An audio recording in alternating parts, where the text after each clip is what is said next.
Usiwe mnyonge. Sasa mbona kidawa mwenyewe mnyonge? Oya sikiliza, kama unakuwa mnyonge mimi hapa ni yako mwenyewe utakwenda tu kwa babako wa kambo, shika.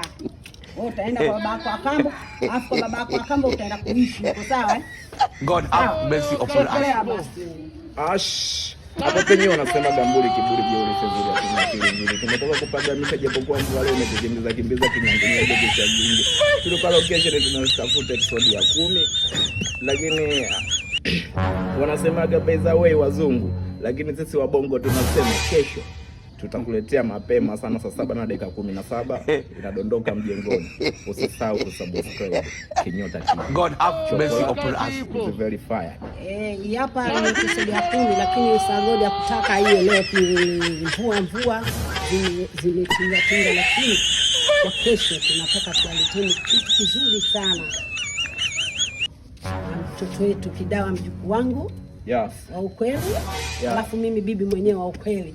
Wanaita AKA Biti Matepe. Ukipenda naitwa Modestus Kadimi Ndugu Kanyaga twende. Aiza. Unaweza kuniita mama bibi nzuri. Mama bibi nzuri. Wewe nani sasa? Wewe nani unaipinga? Huyu bibi nishe kukutana naye 2001.